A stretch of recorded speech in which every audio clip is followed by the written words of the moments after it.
El niño dice, mamá está en este armario. La policía queda en shock al abrirlo. Hola a todos. Disfruten de estos momentos de relajación mientras miran. Sevilla, al caer la tarde, estaba envuelta en una quietud melancólica, como si la ciudad también escuchara el último aliento del día. El sol ya no ardía, solo quedaban franjas de luz dorada que se colaban entre las hojas de los naranjos que bordeaban la acera. Una brisa suave movía las cortinas finas detrás de las ventanas. Los pájaros cantaban de forma dispersa. Era uno de esos días en que parecía no pasar nada, hasta que apareció el niño Emilio. Emilio tenía 6 años, el cabello alborotado. Iba descalzo, vestía un pijama descolorido con dibujos de trenes y abrazaba un oso de peluche beige, viejo. Estaba parado frente al portón de la casa de doña Cecilia, la vecina anciana que vivía sola. Permanecía inmóvil, con la mirada fija al frente, como una pequeña estatua de madera. Entonces habló, con una voz suave y clara que puso los pelos de punta. Mi mamá está dentro de ese armario. Cecilia se llevó una mano al pecho. El corazón le latía con fuerza por la sorpresa. Frunció el ceño y miró a su alrededor. No había nadie más en el callejón. Emilio, ¿qué haces aquí afuera? ¿No tienes frío? ¿Por qué estás descalzo?, dijo acercándose, agachada. El niño no la miró. Solo repitió, el armario de mi casa. Mi mamá no puede salir. Su voz era monótona, sin alarma ni llanto. Pero fue justamente esa calma extraña lo que le erizó la piel a Cecilia. Le tocó suavemente el hombro. ¿Estás sonámbulo? ¿Dónde está tu mamá? ¿Tuviste una pesadilla? No, ya estoy despierto, respondió Emilio. Me desperté por la mañana. Mi mamá sigue en el armario. Cecilia se giró rápidamente y llamó por teléfono a Juan, un vecino que vivía unas casas más allá, profesor jubilado. Menos de 5 minutos después, Juan llegó corriendo junto con la señorita Alejandro, una mujer de unos 40 años, soltera, que solía jugar con Emilio. ¿Cómo es que el niño está aquí solo?, preguntó Juan, jadeando. Él dice que su mamá está encerrada en un armario. Dios mío. Alejandro se agachó con ternura. Emilio, ¿puedes abrir la puerta de tu casa? No puedo, respondió sin mirar a nadie. Está cerrada con llave desde afuera. Se miraron entre ellos. Juan intentó empujar el portón. Estaba realmente cerrado. Un candado nuevo, de los que se usan con combinación. Ningún vecino había visto antes un candado así en esa casa. Alejandro sacó su celular y llamó a la policía. En menos de 20 minutos llegó una patrulla. De ella bajaron 2 agentes, Rafael y su compañera, Lorena. Emilio no se había movido del portón. Sus ojos seguían fijos en su casa. ¿El niño dijo que hay alguien dentro?, preguntó Rafael. Dijo que su mamá está encerrada en un armario, contestó Alejandro en voz baja. Lorena se agachó junto a Emilio, con suavidad. Emilio, ¿dónde está tu mamá? En el armario del dormitorio. Ya no me responde. ¿Qué armario? ¿El grande que está contra la pared? Sí. Lorena apretó la mano. Rafael sacó una herramienta para romper el candado. La reja cedió y entraron. La casa estaba extrañamente silenciosa. No se oía televisión, ni ningún electrodoméstico. Rafael entró primero en la sala, seguido por Lorena, y luego Alejandro, quien llevaba a Emilio en brazos. La casa estaba ordenada y limpia. En la mesa de la cocina había una taza de café fría, el refrigerador lleno. El celular de Ana, la madre de Emilio, seguía conectado al cargador, completamente cargado. En la cocina, una olla de sopa estaba casi seca, pero no quemada, como si acabara de apagarse no hacía mucho. Lorena abrió la puerta del dormitorio. Una brisa leve movía la cortina. No había nadie en la cama, pero el armario grande de madera oscura en la esquina del cuarto era claramente visible. de esos que están empotrados, pesados y gruesos, usados para guardar cobijas de invierno. La manija de bronce estaba desgastada. «Mi mamá está ahí», dijo Emilio señalando, con la misma voz tranquila. «Pero ya no habla». Rafael se acercó. Tocó suavemente la manija. Estaba sellado. No había señales de que hubiera sido forzado ni golpeado. La puerta del armario parecía estar atornillada desde fuera. «¿Qué demonios? ¿Quién atornilla un armario así?», murmuró. Lorena sintió que el pecho se le apretaba. No sabía por qué, pero el aire en esa habitación era sofocante. Rafael hizo señas a Jorge, un técnico de criminalística que acababa de llegar, para que trajera una herramienta para quitar tornillos. Todos contuvieron la respiración.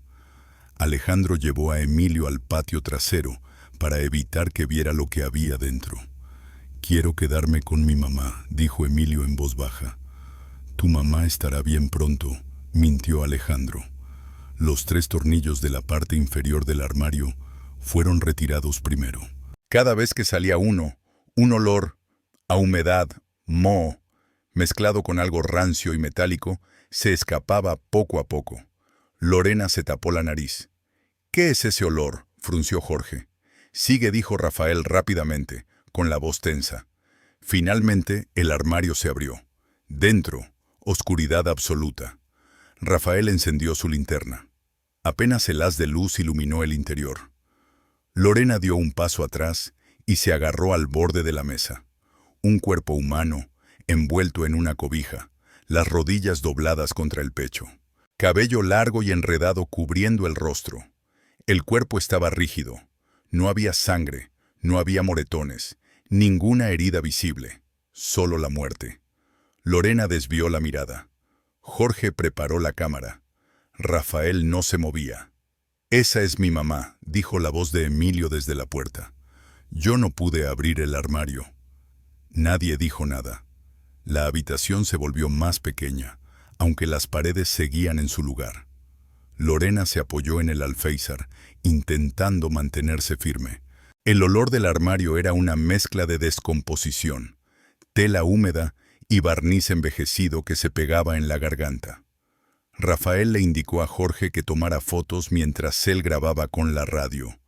Víctima femenina, entre 35 y 40 años. Envuelta en una cobija, sin signos visibles de violencia, sin sangre.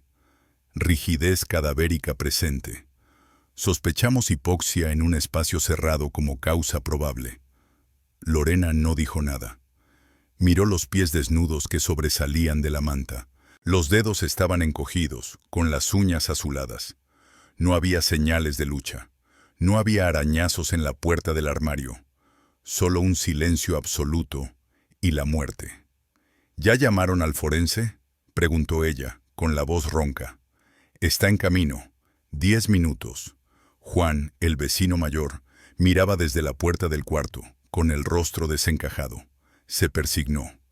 Alejandro seguía en el patio, sentada en la escalinata junto a Emilio. El niño dibujaba círculos en la tierra con un palo. Nadie sabía qué decirle. «¿Cuándo fue la última vez que viste a tu mamá?», preguntó Alejandro suavemente. «Ayer», me sonrió. «Cocinó sopa. Me dijo que me durmiera temprano. Cuando desperté, ya no me respondía». «¿Hoy en la mañana?». «No, no estoy seguro. Puede que haya sido anoche». Alejandro miró a Juan y le susurró. «El niño no llora. Es como si no se diera cuenta de que su madre está muerta.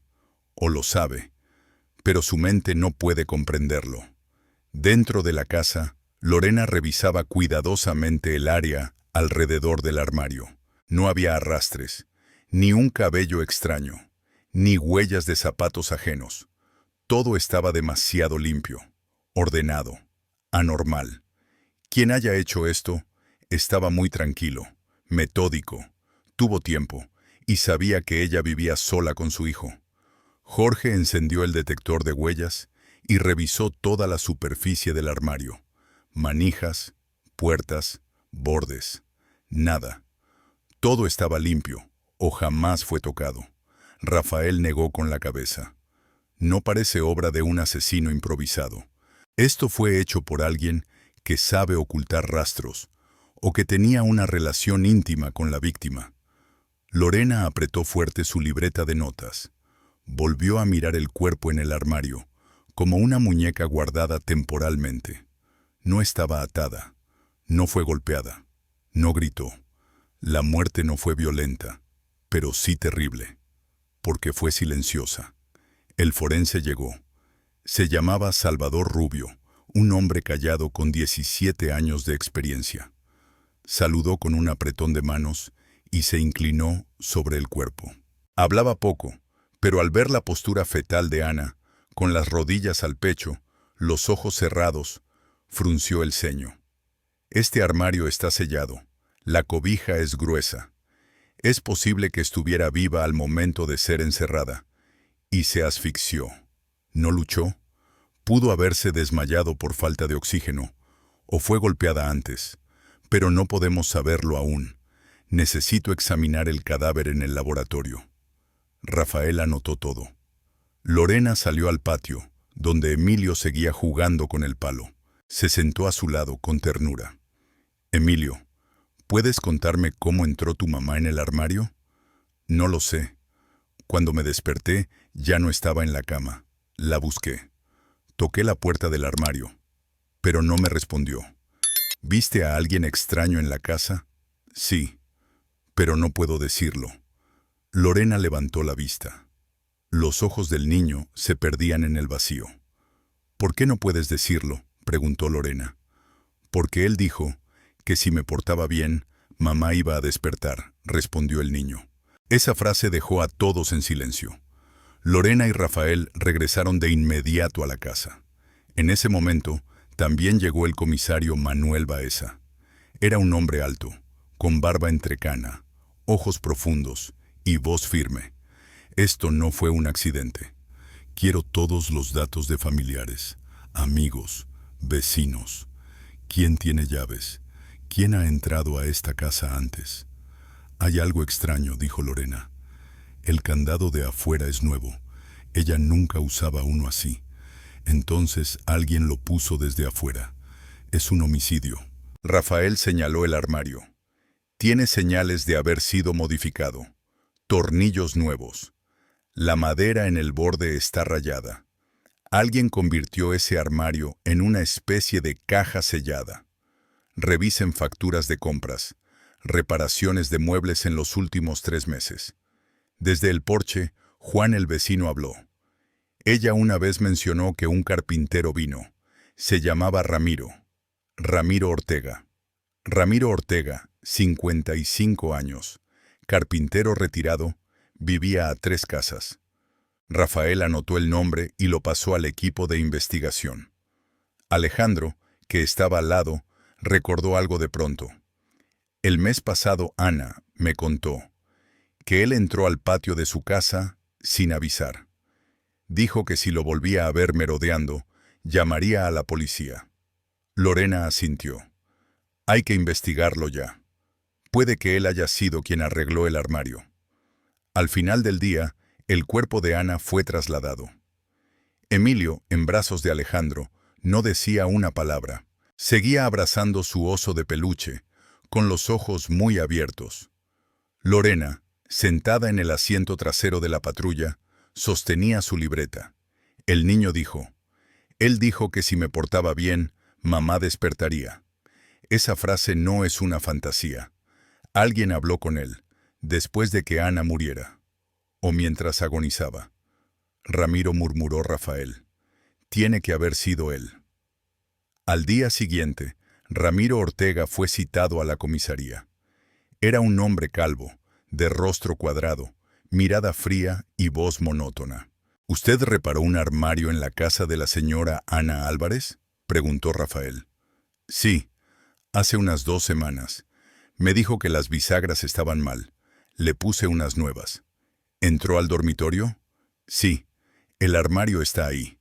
¿Cuándo fue la última vez que la vio? Cuando terminé el trabajo. Me fui a casa. Eso es todo. Lorena lo miró y dijo suavemente, Ella fue encerrada en ese armario. Puede que estuviera viva cuando pasó. El niño de 6 años lo vio a usted. Ramiro no parpadeó. Solo respondió: yo hice mi trabajo. Si está muerta, no es mi culpa. ¿Usted fue acusado antes por ingresar sin permiso a una propiedad?, preguntó Rafael. Ramiro se encogió de hombros. Nunca me condenaron. Eran acusaciones falsas, sin pruebas. Jorge revisó nuevamente la casa de Ana. Resultado: ninguna huella dactilar de Ramiro. Ni un cabello, ni una fibra, ni células de piel. El armario había sido limpiado. El piso también. Sin pisadas, sin sangre. El forense reportó: sin heridas visibles, sin toxinas. La muerte por asfixia pudo ocurrir en menos de 30 minutos si el espacio era hermético. Sabemos quién fue, pero no podemos probarlo. Emilio fue llevado a la casa de su tía Valentina, hermana de Ana. El niño no lloró. Solo dijo una frase al dejar su hogar: mamá va a volver, pero solo en mis sueños. Ramiro Ortega fue liberado después de 3 horas de interrogatorio, sin pruebas, sin testigos. La declaración de Emilio no tenía validez legal. No había rastro físico para retenerlo. Rafael casi golpeó la mesa al enterarse de la decisión. Él sabe lo que hace, limpio todo, ni un solo cabello dejó. ¿Y el niño?, preguntó Lorena. La ley no lo permite. El testimonio de un menor de 7 años no es suficiente sin pruebas que lo respalden. El niño no miente, murmuró ella. Esa noche, Lorena se quedó sola en la comisaría. Abrió de nuevo todos los informes. Inconscientemente, sus ojos se detuvieron en una línea del reporte de evidencias. Factura de reparación, hace 18 días, de Ortega Carpintería.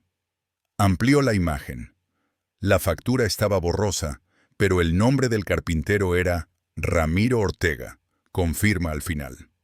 En la sección de notas decía: reemplazo de bisagras, cierre reforzado, solicitud, cerrar armario herméticamente, aumentar seguridad.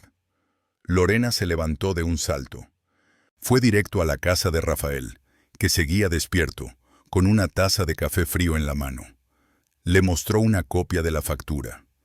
Esta nota, ¿qué significa?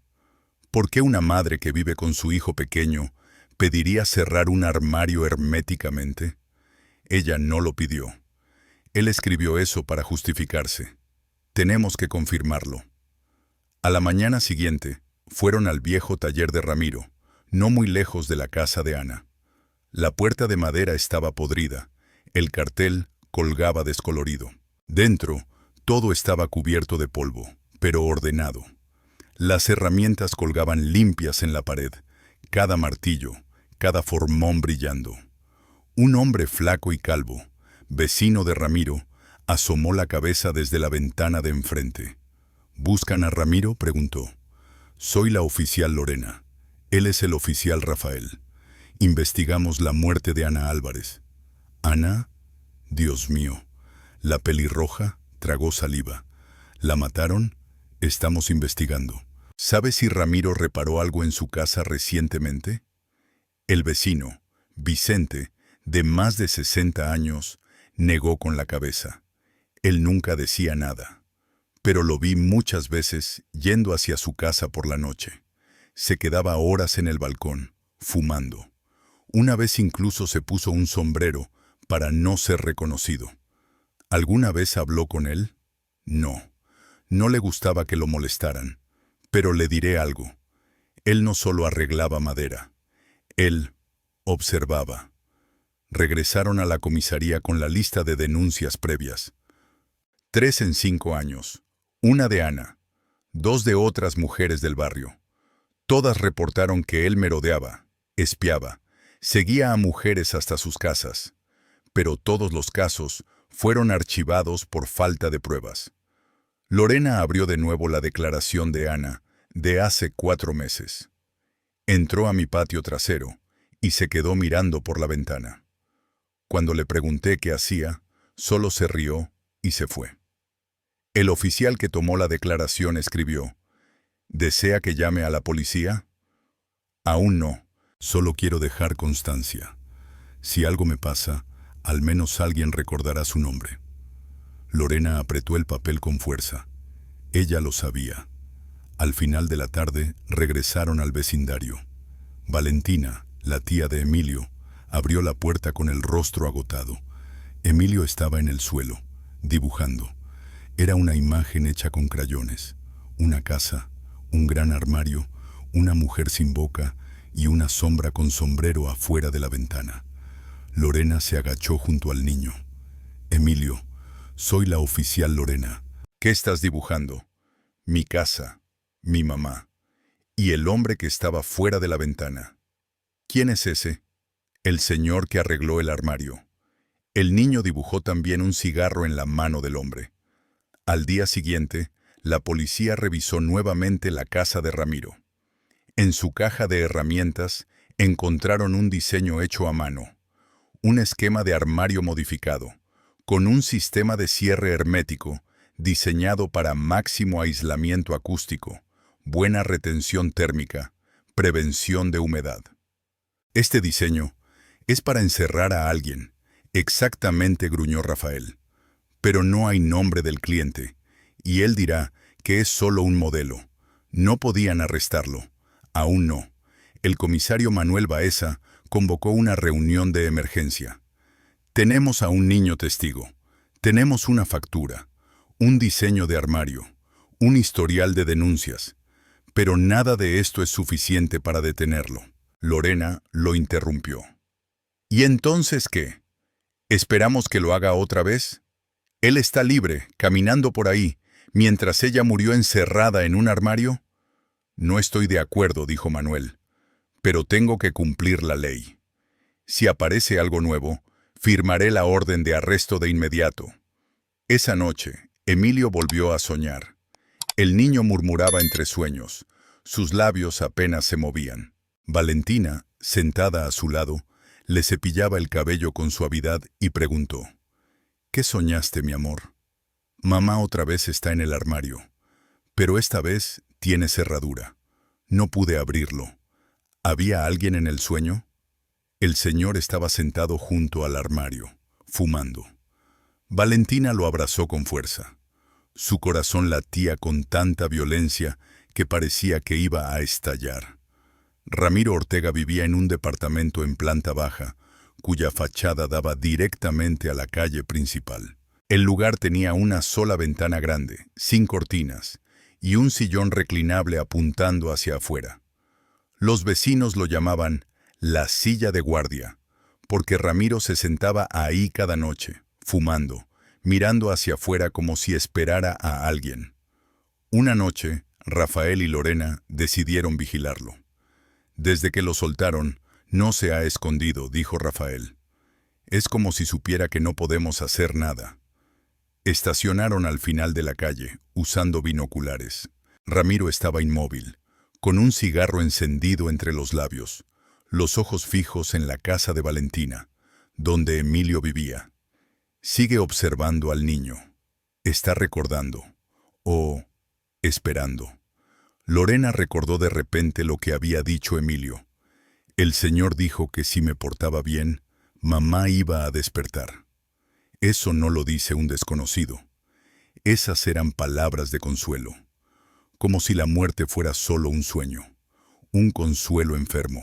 Al día siguiente, fueron a la antigua escuela de Emilio para buscar más pistas. La maestra de jardín, Teresa Jiménez, los recibió. Una mujer de unos 30 años, amable, que había enseñado a Emilio en preescolar. Emilio era muy callado, pero muy inteligente. Dibujaba cosas oscuras. ¿Alguna vez mencionó a Ramiro?, preguntó Lorena. Una vez. Emilio dijo: el señor que arregla los muebles se queda afuera de mi ventana por las noches. Pensé que lo estaba imaginando. Me equivoqué. Volvieron a la comisaría. Lorena imprimió uno de los dibujos de Emilio y lo pegó en el tablero. Señaló cada detalle: la silueta del hombre, el cigarro, la ventana, la cerradura del armario. Él no solo mató, le dejó un mensaje al niño. Si te callas, si te portas bien, entonces tu mamá solo está dormida. Eso es manipulación, dijo Rafael. Malvada. Estamos frente a un monstruo que la ley no puede encerrar. Ramiro Ortega había vivido solo por años, sin familia, sin amigos, sin visitas. Su departamento era apenas más grande que una celda, con 2 ambientes, una sala-cocina y un dormitorio oscuro, la única habitación con cerradura por dentro. No tenía televisión, ni radio, ni cuadros. En la mesa, una caja de cigarrillos, un encendedor cipo gastado, una taza de café vacía y un cenicero lleno de cenizas frías. Cada noche se sentaba en su silla, inmóvil, la espalda ligeramente encorvada, el cigarro ardiendo con su respiración. Todo el barrio conocía esa sombra, parte del paisaje nocturno de Sevilla. Todos la veían, pero nadie se atrevía a mirarla directamente. Vicente, el anciano vecino, dijo una vez: «Cada vez que lo veo ahí, siento que me están mirando». No fija la vista en nadie en particular, pero lo ve todo. En el segundo interrogatorio, presionado por los medios y la opinión pública, Ramiro se sentó frente a Rafael y Lorena en la sala gris y blanca de la comisaría. Sobre la mesa estaban el expediente de Ana Álvarez, fotos de la escena del crimen, el diseño del armario y el dibujo que hizo Emilio. Rafael deslizó cada uno hacia él. «Tenemos pruebas de que usted reparó ese armario. Ana lo denunció por invadir su propiedad. Otras mujeres también. Y un niño de 6 años dice que usted fue la última persona que vio a su madre con vida». Ramiro miró fijamente el dibujo. Llevó un cigarro a su boca por reflejo, pero recordó que no podía fumar allí. «Sí, arreglé el armario. Ella me contrató. No obligué a nadie. La nota de la factura la escribió usted. Ella me pidió eso». Lorena soltó una risa seca. ¿Una madre soltera le pidió construir un armario tan hermético que podría matarla? ¿Cree que alguien va a creer eso? Ramiro la miró. No con ira, solo con un vacío absoluto en la mirada. Solo quería darle una lección. Esa frase congeló la sala. Ella me insultó, continuó. Me llamó enfermo. Me echó de su casa como a un perro. ¿Quién se cree que es? Lorena se reclinó hacia atrás, con los puños apretados bajo la mesa. Rafael agachó la cabeza y anotó cada palabra. Yo no hice nada malo. Ella estaba viva cuando me fui. Si murió ahí dentro, es porque se encerró sola. Esas palabras eran como una cuchilla roma, lenta, desgarrando a quien las oía. Cuando él se fue, Rafael golpeó la pared con el puño. Lo admitió. Dijo claramente que quiso castigarla. ¿Y aún así no basta para arrestarlo? Lorena miró a través del espejo unidireccional, viendo cómo Ramiro era escoltado hacia afuera. No hay sangre, no hay golpes, no hay testigos, no hay cámaras, no hay grabaciones, no hay nada. Mientras tanto, Valentina, la tía de Emilio, seguía cuidándolo en su pequeño departamento en las afueras del sur de la ciudad. Emilio estaba cada vez más callado. No jugaba, no hablaba, solo abrazaba su oso de peluche, el único objeto que trajo de casa de su madre. Valentina intentó llevarlo con un psicólogo. Se llamaba Elías Montero, un hombre amable, con experiencia en niños traumatizados. Emilio no reacciona ante fotos de su madre, informó Elías. No muestra emociones al ver la escena del crimen, pero aprieta los puños cuando ve dibujos del armario. ¿Por qué?, preguntó Valentina. El niño sabe que su madre murió, pero su mente se niega a aceptar que alguien la mató. Solo entiende que su madre fue encerrada y que él no pudo abrir el armario. Valentina se tapó el rostro, llorando. Elías habló suavemente. Si no hacemos algo, ese recuerdo se convertirá en una cicatriz permanente. Esa noche, Lorena regresó tarde a casa. Se sentó sola, encendió la luz del salón. Nunca había tenido un caso que la ahogara tanto. No por la sangre, no por el cadáver, sino por esa sensación de impotencia, de desesperación al aceptar que la justicia no puede morder cuando le faltan pruebas. Escribió en su diario: sabemos quién es el asesino, pero no podemos arrestarlo. Cada noche sueño con ese armario y con el niño. Sus ojos no muestran rencor, no reclaman, solo preguntan en silencio: ¿por qué los adultos no hacen nada? 3 semanas después, el caso de Ana Álvarez fue archivado temporalmente con una conclusión fría: no existen elementos suficientes para iniciar acción penal. La prensa lo cubrió, pero solo en columnas pequeñas. Madre soltera muere en armario, sin pruebas de delito. La indignación pública duró unos días, luego el silencio. Solo un artículo llamó la atención, escrito por una joven periodista llamada Inés Navarro, quien había entrevistado a Ana meses antes para la sección Mujeres en la Ciudad. Inés escribió: ella me dijo una vez: no me da miedo vivir sola, me da miedo que nadie escuche cuando necesito ayuda. Y ahora, efectivamente, nadie escuchó. Lorena no pudo aceptar esa conclusión. Comenzó a investigar por su cuenta fuera del horario laboral, revisando todo el expediente de Ramiro, releyendo declaraciones anteriores, visitando la tienda donde Ana solía hacer compras, preguntando incluso al cartero quiénes pasaban por allí. Un repartidor de pizza llamado Diego recordó algo. Una vez llevé un pedido a la casa de Ana. Escuché una discusión. La voz de un hombre gritaba: ¿quién te crees que eres para decirme cómo debo comportarme? ¿Lo vio? No, pero escuché que algo cayó fuerte. Casi llamo a la policía, pero de pronto hubo silencio total. Pensé que se reconciliaron.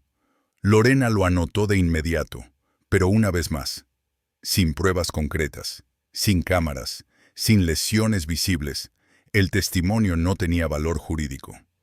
Mientras tanto, Emilio hizo otro dibujo. Usó crayón rojo y llenó la parte del armario. Debajo había una figura pequeña, en posición fetal. Afuera, un hombre con sombrero, sosteniendo algo que parecía un destornillador. Valentina le preguntó: ¿qué dibujaste, mi amor? Mi mamá duerme en el armario. Escuché golpes, pero no pude abrir. ¿Quién cerró la puerta? El señor que arregló el armario.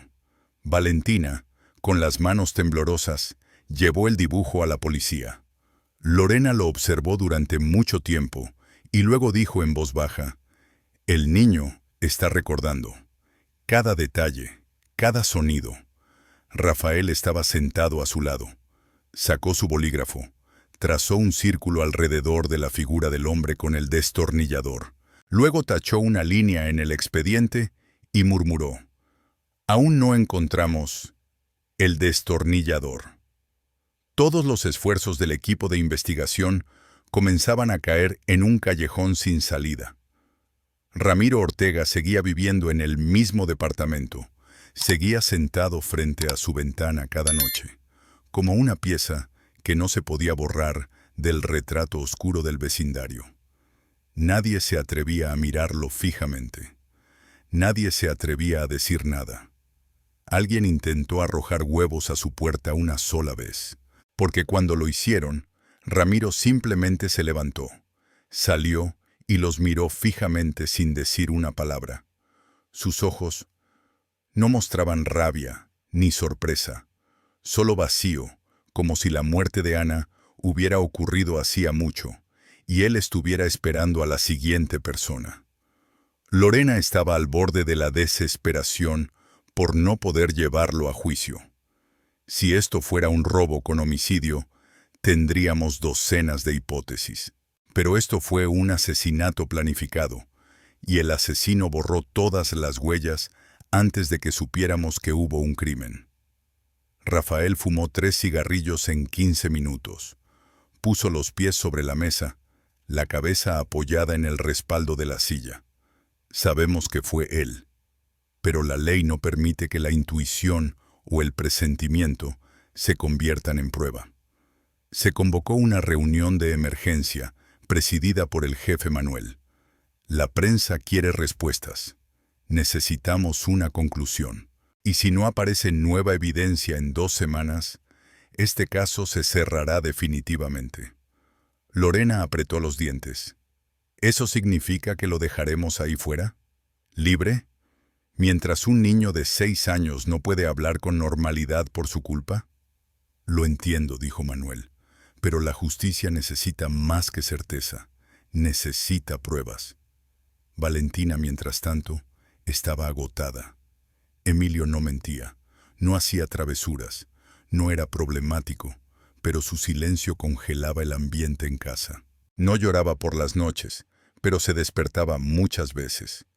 Cada mañana, al despertar, miraba por la ventana y preguntaba, ¿Mamá va a volver? Valentina no sabía qué responder. Una tarde, cuando Valentina entró en su habitación para llamarlo a cenar, el niño estaba de pie frente al armario, con las puertas abiertas. Estaba vacío. Solo miraba fijamente hacia adentro. «Emilio, ¿qué estás haciendo?» «Estoy revisando. Este armario no tiene cerradura. Mamá no puede estar encerrada aquí». Valentina se estremeció. Esa noche volvió a ver a Elías, el psicólogo. Está repitiendo el patrón. Revisa armarios, repite el sueño. No cree que su madre esté muerta. Cree que está escondida y que puede encontrarla. «¿Qué podemos hacer?», preguntó Valentina, con la voz quebrada. «Déjelo dibujar, escribir, hablar, grabar, cualquier forma de expresión, pero no silencien su memoria». Mientras tanto, Rafael fue a la tienda donde Ana solía comprar artículos del hogar. El dueño, Enrique, recordó que Ana había comprado una pluma grabadora, de esas que usan los maestros para corregir o tomar notas. Una de color negro, punta plateada, con entrada USB, preguntó.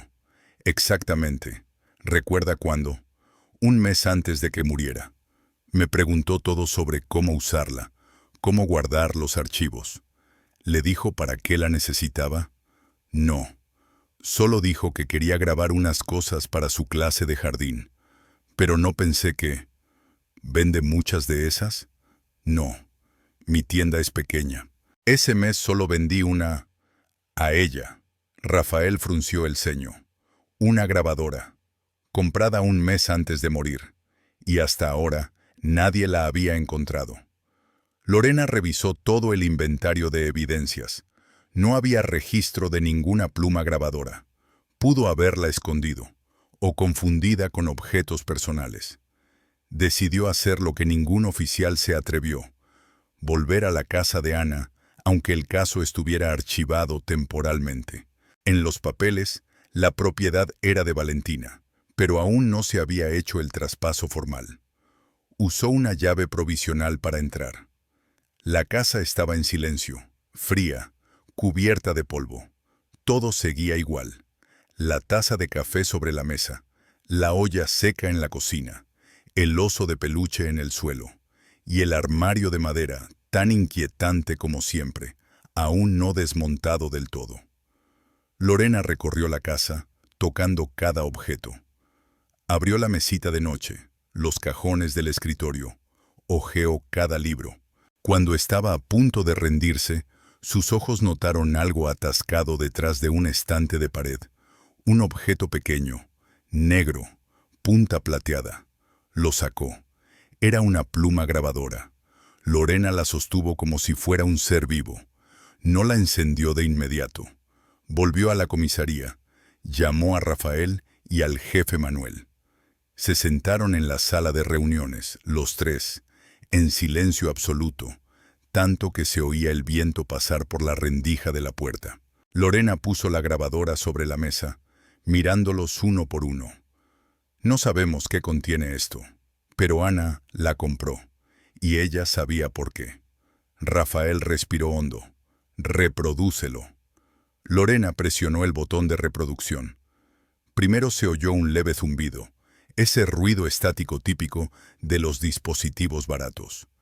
Luego una voz sonó, baja, pero clara. «Ramiro, ¿qué está haciendo?» Nadie dijo nada. «Salga de mi casa. Voy a llamar a la policía si no se va». Una risa. Luego la voz de Ramiro, grave y lenta. «¿Quién se cree que es?» Ruidos de forcejeo. Un golpe fuerte, como algo pesado cayendo al suelo. Después, un silencio de casi 10 segundos. Rafael murmuró: «Es él». Manuela sintió lentamente. «Ya lo tenemos. Aunque no haya imagen, si el audio es claro y coincide con el informe forense». Lorena levantó la mirada, los ojos enrojecidos. «Lo atraparemos». Después de que terminó la grabación, nadie dijo una palabra. Manuel se frotó la cara, con las manos apoyadas en la mesa. Rafael se recargó en la pared, sin apartar la vista de la pluma grabadora, como si fuera una prueba sagrada, sin atreverse a tocarla. Lorena volvió a reproducir el audio, solo para confirmar la voz. No había duda. Ana había dicho: «Salga de mi casa, voy a llamar a la policía si no se va». Ramiro respondió: «¿Quién se cree que es?» Y luego el golpe. Un silencio tan largo que dolía. No hubo súplicas, no gritos.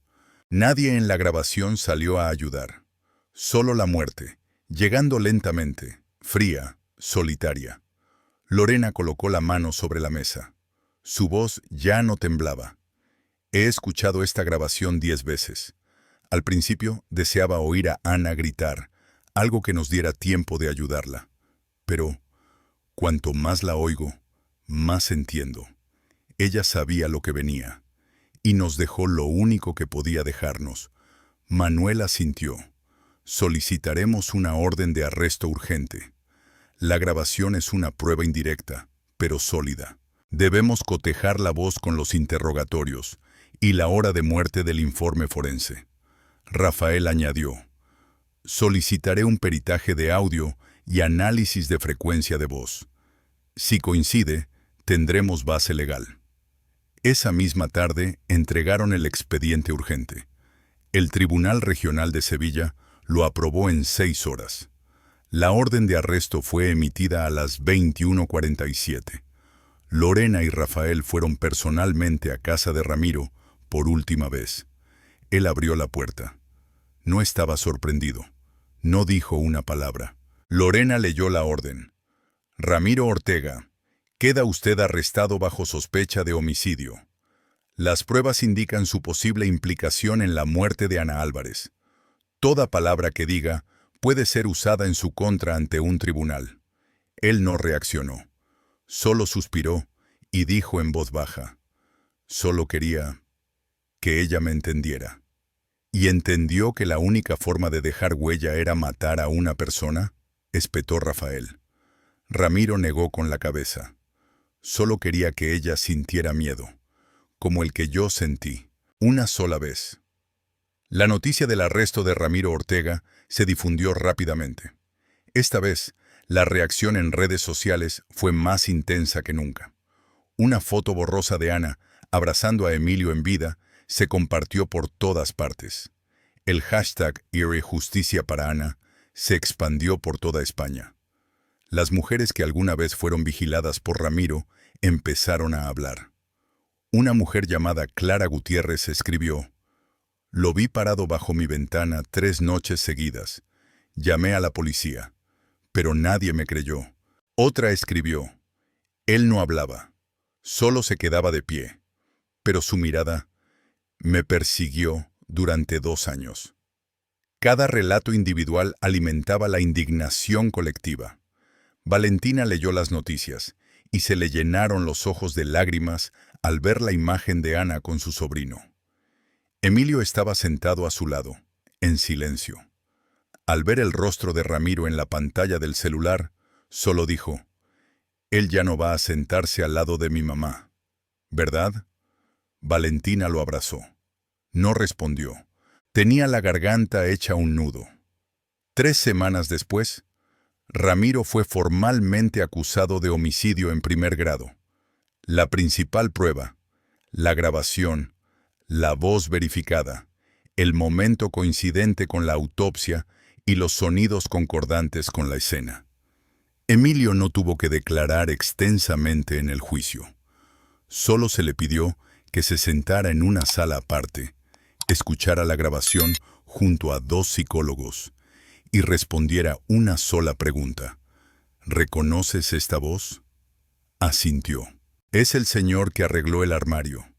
Reconozco esa voz. El tribunal registró esa declaración como un elemento de apoyo, no oficial, pero que sumaba fuerza a la secuencia de eventos. Ramiro fue condenado a 25 años de prisión. Lorena salió del tribunal. La luz de la tarde pasaba entre las ramas del olivo. Alzó la vista hacia el cielo, no porque se sintiera aliviada, sino porque finalmente el silencio dentro de ella, durante los últimos 2 meses, había empezado a romperse. Rafael venía detrás. Le dio una palmada en el hombro. Ella dejó lo suficiente para que pudiera haber justicia. Y nosotros hicimos nuestra parte. Lorena sonrió débilmente. No creo que esto sea justicia, pero al menos nadie podrá volver a sentarse en una ventana y mirar fijamente a Emilio.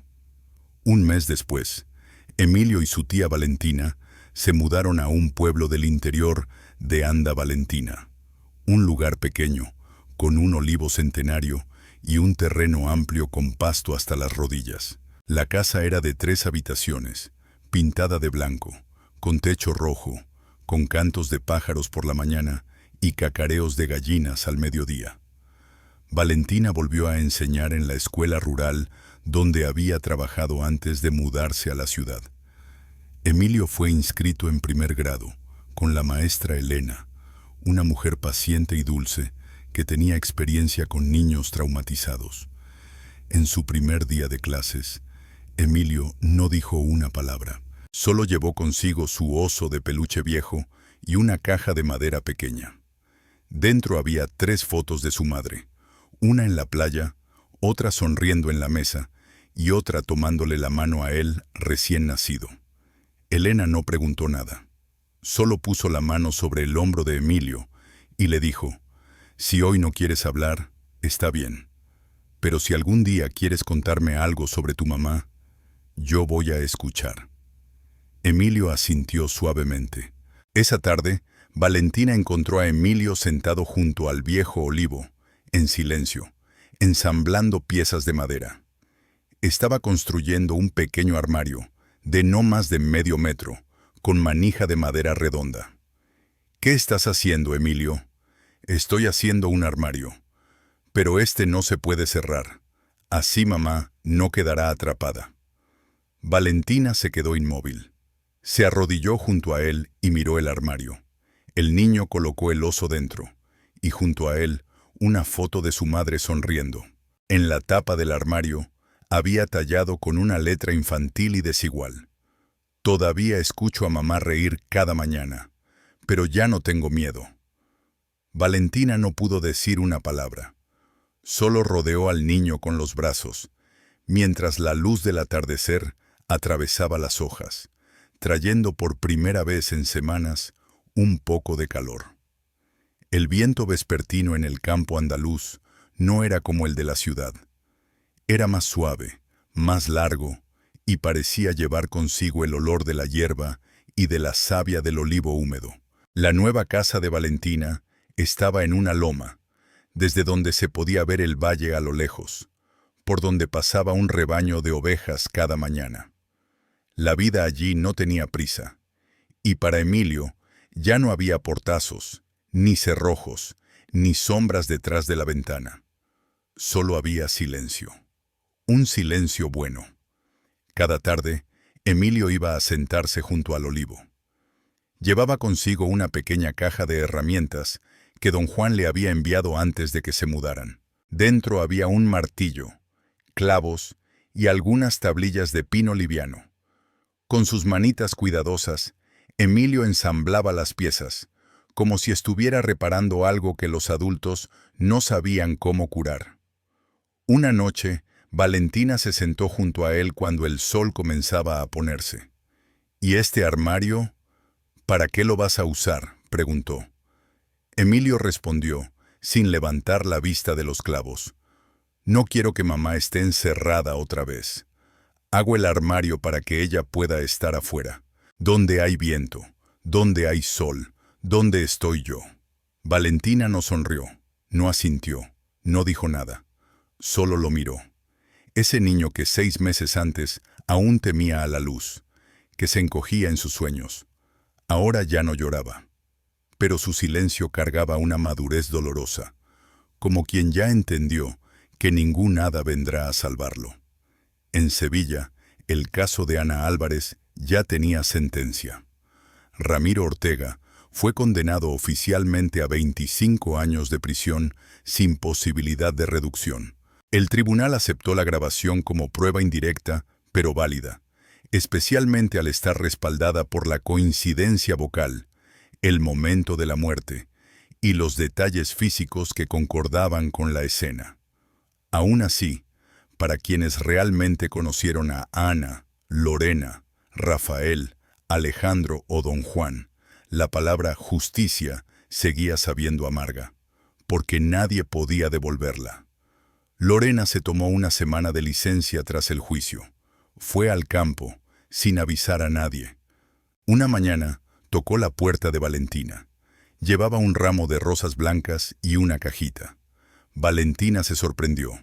¿Viniste hasta aquí?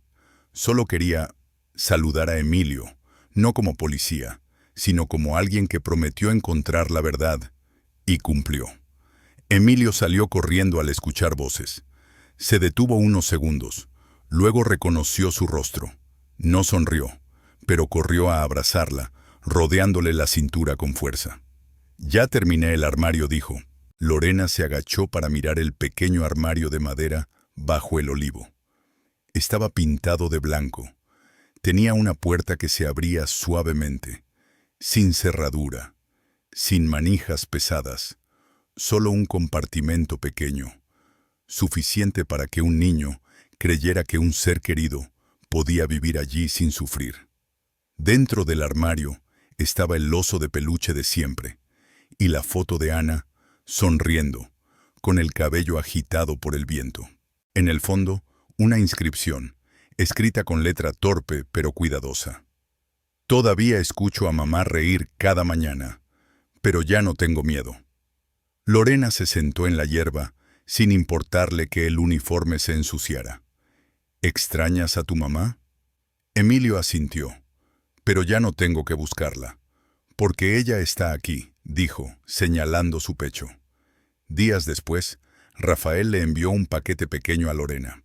Dentro había una foto, una sola toma de Emilio, señalando el armario en su antigua casa, en el momento en que la policía aún no sabía lo que estaba por descubrir.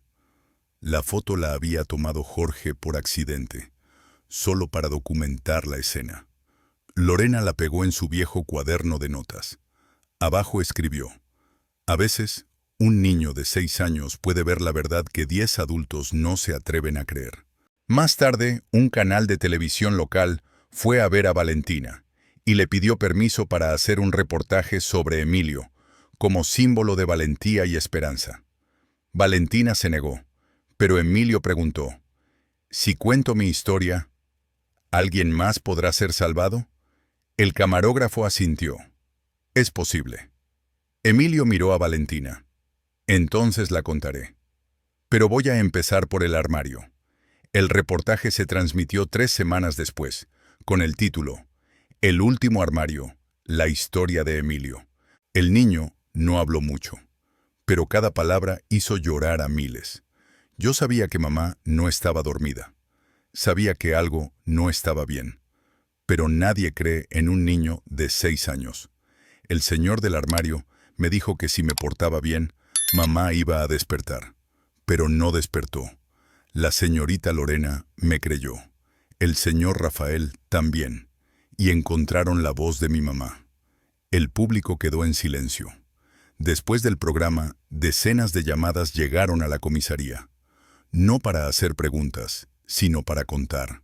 Mujeres que alguna vez fueron seguidas, amenazadas, que escucharon pasos afuera de sus ventanas en la madrugada. comenzaron a hablar. Ya no había miedo, porque si un niño de 6 años podía señalar un armario, entonces los adultos también podían señalar a los que se esconden en la oscuridad.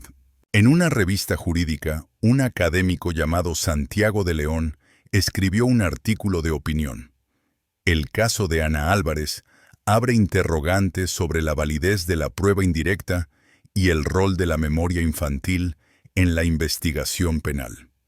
Pero más allá del derecho, esta es una historia sobre voces silenciadas y de cómo una pequeña grabadora, si se coloca en el lugar correcto, puede resonar más que cualquier arma.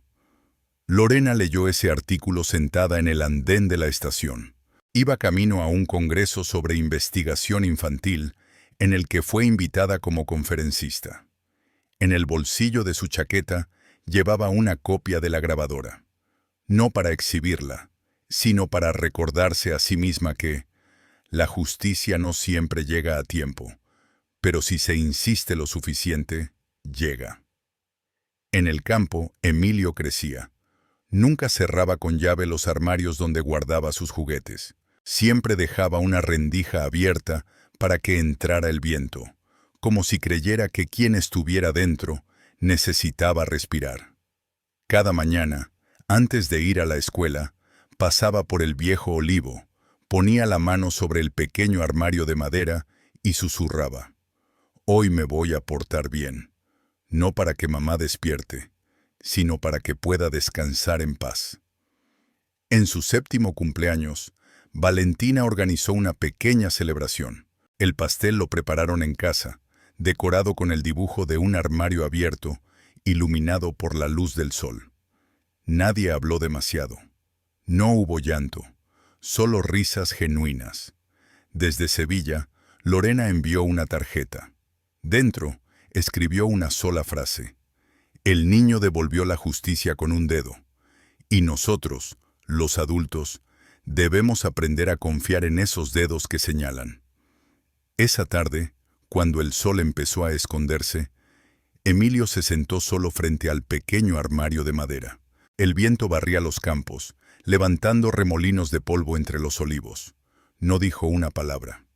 Solo abrió la puerta del armario, colocó dentro un pequeño caramelo y la cerró con cuidado, sin seguro, sin candado, solo una puerta, y dentro el rincón donde su madre siempre sonreía. Ramiro Ortega permanece recluido en una prisión de la región de León. Nadie lo visita, nadie le escribe. Su nombre apenas sobrevive en expedientes judiciales o manuales de criminología. Está vivo, pero ya no tiene lugar en el corazón de nadie. Durante una entrevista realizada como parte de un estudio sobre perfiles criminales, le preguntaron: si pudiera regresar a ese instante, ¿qué haría diferente? Ramiro respondió: pensé que el armario ocultaría todo, pero olvidé que toda puerta, tarde o temprano, se abre. Y así fue. El armario no escondió la muerte, fue el origen de la verdad. Un niño de 6 años no se dio por vencido. Una madre se atrevió a hablar, y una comunidad aprendió a escuchar incluso lo más sutil. Una mañana de otoño, Emilio volvió al olivo. Abrió la puertecita del armario, sacó el osito de peluche, le quitó el polvo y lo colocó de nuevo en su lugar. Luego se puso de pie, respiró hondo. El sol estaba saliendo, y en lo profundo de su corazón, sin música ni palabras, escuchó la risa de su madre. Esta vez ya no dolía, era solo luz. Esta historia nos recuerda con fuerza que la justicia puede tardar, pero nunca debe ser abandonada. Un niño, por más frágil que parezca, puede ser la voz que revela la verdad. La fe, la paciencia y el valor, aunque pequeños, pueden romper el silencio y abrir la puerta a la luz. La lección más importante es esta: nunca subestimes la voz de un niño. Y ningún crimen puede permanecer oculto tras una puerta si aún queda alguien que tenga el valor de abrirla y escuchar. Si te ha gustado esta historia, Te invitamos a dar like y suscribirte a nuestro canal. Tu apoyo nos motiva a seguir trayendo historias conmovedoras casi todos los días. Estamos muy agradecidos por tu apoyo. Nos vemos pronto.